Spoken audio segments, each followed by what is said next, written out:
वो क्या कहेंगे अपने सांसदों और विधायकों के बारे में जो कहते हैं लड़कियां वहीं क्यों पाई जाती है गन्ने के खेत में। ब्राह्मण हैं, ये संस्कारी लोग हैं। कौन सा समाज इस देश में, कौन सी लड़की और कौन सा लड़का इस देश में बलात्कार करके गिरजा टिक्कू को काट दिया जा रहा है, तब आपके मुंह से कुछ नहीं निकला। आज आके बलात्कारियों को रिहा करने पर आप मुझसे महिला सम्मान की बात मत करिए। अरे चार बीवी आप अभी भी, आप चुप रहिए, आप अभी भी गोडसे के हथियारों के साथ खड़े रहते हैं। आज अभी भी जब गांधी के एक महिला हूँ, क्या ये तीनों यहाँ पे महाशय खड़े बोल रहे हैं मैं एक मर्द हूँ, मैं एक मर्द हूँ। आपने टॉपिक को सावरकर से पूरा कन्वर्ट करके एक वुमेन कार्ड ले। नमस्कार दोस्तों, स्वागत है आपका एक नए जोरदार धमाकेदार डिबेट वीडियो में। दोस्तों, आप सबको बताने की आवश्यकता मैं समझता नहीं कि वीर सावरकर जी वीर सावरकर थे, लेकिन कांग्रेस उन्हें वीर सावरकर नहीं, उन्हें माफी वीर के नाम से संबोधित करती है। तो दोस्तों, इसी बात को लेकर डिबेट थी। मतलब ये कि वीर सावरकर जी पर डिबेट थी, लेकिन यहाँ जो कांग्रेस की प्रवक्ता है गाली वाली बाई सुप्रिया श्रीनेत, इनको इस पर डिबेट नहीं करनी है, इनको अपने एजेंडा के तहत डिबेट करनी है। इनको डिबेट करने हैं बिल्किस बानो पर। तो दोस्तों, इनका यही है कि जो टॉपिक है वो टॉपिक पे बात नहीं करेंगे, और वो टॉपिक पे अगर ये घिर रही है तो बात बदल लेगी, गोल पोस्ट बदल लेगी, डिबेट का टॉपिक ही बदल लेगी। तो दोस्तों, यही इस डिबेट में हो रहा है। लेकिन सुधांशु त्रिवेदी जो बीजेपी के प्रवक्ता है, धांसू प्रवक्ता है, वो उनको छोड़ते नहीं है, वो उनको इस बात पर भी लपटते हैं और अच्छी तरह से धोते हैं। तो दोस्तों, डिबेट पूरा देखिए, जबरदस्त से मजेदार है, आपको बहुत ही आनंद आएगा। तो चलिए शुरू करते हैं डिबेट वीडियो। Let's start. बहुत दिन हो गए हैं, मजा नहीं आ रहा है। अभी मजा आएगा ना भिड़ो। पिक्चर चालू करो बे। क्योंकि हम लाल किले की प्राचीर से दिए हुए भाषण की विवेचना कर रहे हैं और उस पर चर्चा है। मैं आपसे पूछना चाहती हूँ और मैं इन लोगों से पूछना चाहती हूँ, भाजपा से पूछना चाहती हूँ। प्रधानमंत्री ने एक बहुत अच्छी बात कही। प्रधानमंत्री ने इस बार 75 साल आजादी के मनाते हुए कहा कि एक विकृति आ गई है हमारे अंदर, हम महिलाओं के लिए बड़े गंदे शब्दों का प्रयोग करने लगा है, ऐसा नहीं होना चाहिए।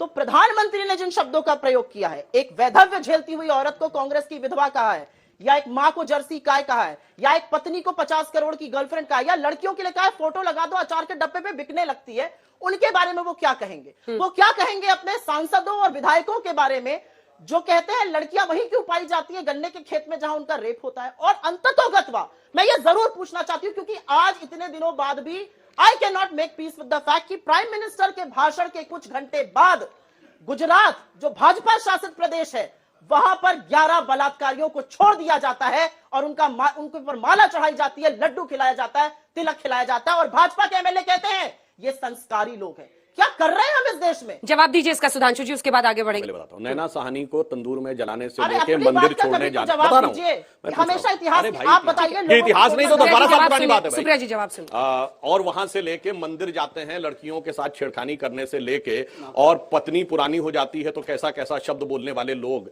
इस प्रकार के आकर जब वक्तव्य देते हैं, और तो और लड़कों से गलती हो जाती है कि साथ गठबंधन को लालायित रहते हैं, फिर वो आकर जब यहां प्रवचन देते हैं तो ये लगता है कि ये वास्तविकता में इनके अंदर क्या है। और बाहर वो छोड़िए, मैं पुराने गिना चाहता था, भवनी देवी कांड और वो सब, वो तो बहुत सारी चीजें हैं, वो एक अलग विषय। परंतु आज का विषय बिल्कुल मैं बता रहा हूं, हमारे यहाँ कभी ऐसा नहीं हुआ कि हमारे किसी नेता को, हमारी किसी महिला नेता को हमारी पार्टी के नेता ने तंदूर में नहीं जलाया।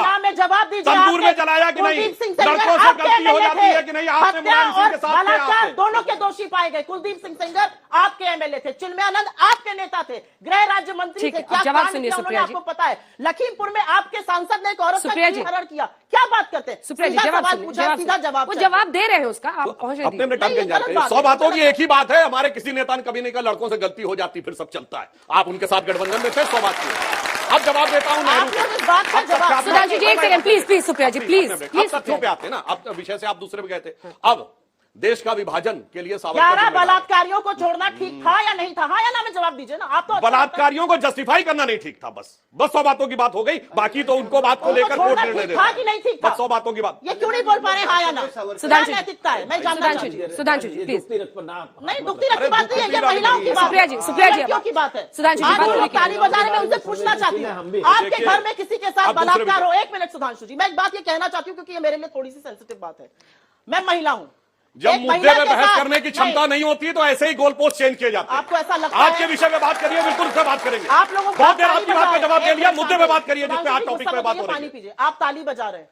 बिल्किस बानो के 11 बलात्कारियों को छोड़ा गया। अंजना जी, हम वहां लोग पर आए थे उसको सावरकर टीका पर पड़ाएगा। बात करने देखिए, और गोल्ड घूम फिर के सुई वहीं पहुंच ना, जाती है। एक मिनट सुनिए, बड़ी समस्या है। सेंसिटिव इशू नहीं है इस देश के लिए। जिस विषय पर बहस हो रही है उस मैं पर बहस आपसे करिए। पूछना चाहती हूँ, ये इस देश के लिए सेंसिटिव इशू है? आपको हमने सवाल या नहीं पूछने है? दिया, नहीं पूछने दिया? एक जवाब मिनट क्यों नहीं दे पूछा पा रहे हैं? अब मैं जवाब देता हूं, एक बात क्यों नहीं कह सुनिए। पा रहे? तो ठीक है, जनता जनता तय करेगी कि वो नहीं किया जवाब नहीं छोड़ दे रहे हैं। उसका वो जवाब जनता नहीं तय अरे दे करेगी कि 100 जवाब बात नहीं दे रहे हैं। इनके साथ तो इमराना का फतवा याद है, इमराना के साथ उसके ससुर ने बलात्कार किया, उसके बाद फतवा जारी हो गया कि वो अपने ससुर की पत्नी यानी पति की मां हो गई, सुरेंद्र सिंह और उसके बाद आपकी ये लोग पार्टी चुप में, रहे। सुरेंद्र ये सिंह लोग आके आपकी बात पार्टी करते हैं में। स्त्रियों की, उसकी बात। दिक्कत की बात अच्छा, है, 4 बीवी पे क्या कहना है? 4 बीवी पे बोलिए, 4 बीवी पे।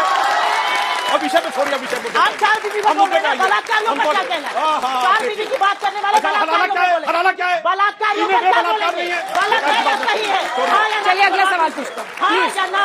आपके देखिए, अंदर जब इतनी तक नहीं नैतिकता होता- नहीं है कि आप हाँ या कुछ ना सवाल लेते, कुछ सवाल लेते, कुछ सवाल लेते। नहीं कह पा रहे हैं। बोलिए, 4 बीवी पे बोलिए हाँ या ना?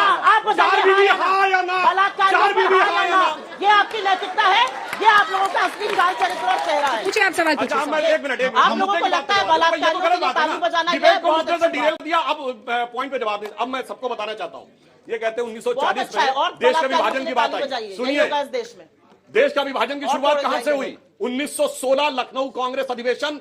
मुस्लिम लीग और कांग्रेस में लिखित समझौता होता है कि देश के कुछ इलाके होंगे जहां से सिर्फ मुस्लिम ही चुन के जाएगा, और वही इलाके बाद में जाकर पाकिस्तान बने 1947 में। 1916 के बाद जब जिन्ना की हिम्मत I और want बढ़ी to answer this तो उसने question. कहा कि मैं महात्मा गांधी को महात्मा नहीं बोलूंगा, क्योंकि यह हिंदू उपाधि है। इसलिए आप याद करिए, आपने हर फिल्म में देखा होगा तो वो गांधी जी को कभी महात्मा गांधी या बापू नहीं बोलता, हमेशा मिस्टर गांधी बोलता है। उसके बाद उसकी हिम्मत और बढ़ी। 1925 में उसने कहा कि अब मैं गांधी की वंदे बात मातरम करते नहीं हुए तो बोलूंगा सवाल खड़ा क्योंकि नहीं हिंदू चाहिए। पैर नजर आती। आरएसएस 1925 से बना और 1916 में विभाजन की नींव आपके लिखित समझौते से बनी। इसलिए आप 1937 ये में बात कहते हैं। सावरकर ने 2 राष्ट्रों के सिद्धांत की बात की। बीच में मत बोलिए सुप्रिया जी, प्लीज प्लीज। आपके बीच में किसी ने नहीं बोला, आपके बीच में किसी ने नहीं बोला। पूरी बहस प्लीज प्लीज सुप्रिया जी, उनको पूरा करने दीजिए। नेहरू स्वतंत्र भारत के प्रथम प्रधानमंत्री थे, यह तथ्य गलत है। नेहरू परतंत्र भारत के पहले प्रधानमंत्री थे। 2 सितंबर 1946 कैबिनेट मिशन प्लान के इतिहास तो तहत आपके अंग्रेजों के स्कूल में पहले पढ़ाया प्रधानमंत्री आपको बने। जवाब दिया जाएगा। स्वतंत्र भारत के प्रधानमंत्री थे पहले सुभाष चंद्र तो बोस। किताबें बदल दीजिए फिर सुधांशु जी, किताबें बदल दीजिए देश की। हम लोगों ने क्या पढ़ा है? मैं गलत बोल रहा हूं क्या? 2 सितंबर 1946 को कैबिनेट मिशन प्लान के तहत किताबों में क्या लिखा है? बच्चों को फिर क्यों गलत पढ़ा तो रहे हैं? अगर किताब में झूठ पढ़ाया गया है तो सवाल कर बताएं। रहे हैं सर आप। ये बात कोई भी जाके चेक कर सकता है। सुप्रिया जी, आप जवाब दे दीजिए इसका, उसके अरे बाद भाई, आप इतने फैक्ट को डिनाई करेंगी? कैबिनेट मिशन की सरकार 1946 में बन गई थी और इतना ही आई नहीं। Have a right to respond अरे नाउ। भाई, सेंटेंस तो पूरा होने दीजिए, बोलिए, करिए जनता देख रही है। एक sentence। सेंटेंस। जनता अच्छा, ये बताइए 1946 में जब वो बने थे तो उनको शपथ किसने दिलाई थी? लॉर्ड माउंटबेटन ने। भारत का संविधान तो था नहीं, तो किसके प्रति निष्ठा की शपथ ली थी? ब्रिटिश क्राउन के प्रति निष्ठा की शपथ ली। अच्छा। लॉर्ड माउंटबेटन ने शपथ दिलाई, यूनियन जैक के नीचे खड़े होकर अरे शपथ ली राष्ट्र का इतना और अंग्रेजों से अपमान लड़ रहे करिए। थे। और आपको क्या ये भी गलीज पता है, बातें करते सुनिए, हैं आप लोग भाई, जो बड़ी काला गलीज पानी बातें। भुगत रहा था, जो अंजना जी, कोलू इनका के टाइम बैल की खत्म तरह होगा, जो दिया दूसरे गया का वो शुरू लड़ाई होगा, नहीं लड़ा करेंगे। था, I just जिसके want to know। वॉइसराय के परिवार से अत्यंत मधुर संबंध थे, हम सबको पता है। ठीक है। पारिवारिक संबंध थे, वो लड़ाई लड़ रहे थे। ठीक है, अब जवाब सुन। सुप्रिया जी जवाब दीजिए, इसका फिर एक आप ही लोगों के जवाब सवाल है। है। इसका जवाब यह है कि जिसने आजादी की लड़ाई नहीं लड़ी, नेहरू जिस- प्रधानमंत्री आप कब बीच में बने मत थे? बोलिए, आप मैं आपसे- सुधांशु जी, सुधांशु अब आप जी, चुप रहिए, सुधांशु थोड़ी जी, देर। अब सुधांशु आप जी, थोड़ी सी सुधांशु जी। सभ्यता दिखाइए, अब आप चुप रहिए। सभ्यता तो देखी मैंने काफी देर। अच्छी बात है। आप हाँ या ना नहीं बोल पा रहे बलात्कारियों को रिहा करने पर, आप मुझसे महिला सम्मान की बात मत करिए। अरे 4 बीवी पे आप बोलिए, अभी मैं भी, बोलूंगा। आप चुप रहिए, 4 आप बीवी अभी भी बोलिए। गोडसे के हत्यारों के साथ खड़े रहते हैं। आज अभी भी जब गोडसे के गांधी हत्यारों के साथ? गांधी के हत्यारों के साथ, गोडसे के उपासकों के साथ खड़े रहते हैं। और लेकिन मैं 100 बात की एक बार फिर उस बात पर आऊंगी, क्योंकि भाजपा इससे नहीं बच सकती है। आप हाँ या ना में जवाब नहीं दे सकते। आपके चुने हुए वहां पर एमएलए कह रहे हैं रिहा करो इनको। एक एमएलए आके करता है बलात्कारी ब्राह्मण है, ये संस्कारी लोग हैं। कौन सा समाज इस देश में, कौन सी लड़की और कौन सा लड़का इस देश में बलात्कारियों की रिहाई पे ताली बजा सकता है? मुझे दुख होता है इस बात का, और बहुत दुख होता है। मैं एक महिला हूं, वैसे यहां पर बात बैठी हुई सारी महिलाओं से पूछती हूं, अगर वो सुधांशु जी- बिल्किस बानो ना होती, उसका नाम सुधांशु खैर जी नहीं इसका होता, जवाब। तो क्या आप तब भी ताली बजाते? सुधांशु जी इसका जवाब। 11 बलात्कारियों की रिहाई हुई है इस देश में। यह आजाद हिंदुस्तान है, हम 75 साल आजादी के मना रहे हैं। क्या बात करते हैं हम लोग? सुधांशु जी, नारी के सम्मान की बात सुधांशु जी करते इसका हैं। जवाब दीजिए। नारी के सुधांशु जी सम्मान की जवाब। बात, जिसको बलात्कार करके गिरजा टिक्कू को काट दिया जा रहा है, तब आपके मुंह से कुछ नहीं निकला। आज आके मैंने आप भाषण सवाल देने की पूछा बात है। बचना नहीं चाहिए। क्या आपको लगता है आजाद हिंदुस्तान में 11 बलात्कारियों को रिहा करने के बाद फूल माला और मिठाई उन्हें खिलाई जानी चाहिए? आपकी आत्मा क्या कहती है? देखिए, मेरा मानना है कि जो बलात्कारी है उसके साथ स्वागत तो छोड़िए, उसको तो कठोर सजा होनी चाहिए। पर वो सजा है और इसके बाद उसको क्या सजा हुई है यह निर्णय कोर्ट को करने देना चाहिए। रॉन्ग। और यदि गलत कोर्ट फैक्ट से निर्णय प्रस्तुत होता करते है बिल्कुल उसके साथ होना चाहिए। और यदि आप बलात्कारों की बात कहते हैं तो जब यह सेंटेंस गलत बोला गया फैक्ट था देते हैं ये कि लोग। कश्मीर छोड़ के चले जाओ और अपनी लड़कियों को छोड़ के जाओ, तब ये मुंह से क्या गलत निकला था फैक्ट भाई? देते आज तक कभी बोला इसके लिए नारी का सम्मान है कि मैडम बार बार बोल रही है मैं एक महिला हूँ, मैं एक महिला हूँ। क्या ये तीनों यहाँ पे महाशय खड़े बोल रहे हैं मैं एक मर्द हूँ, मैं एक मर्द हूँ? आपने टॉपिक को सावरकर से पूरा कन्वर्ट करके एक वुमेन कार्ड प्ले करने लगी। जिस राह पे तुम चल रहे हो बेटा, एक दिन पूरी तरह फंसोगे।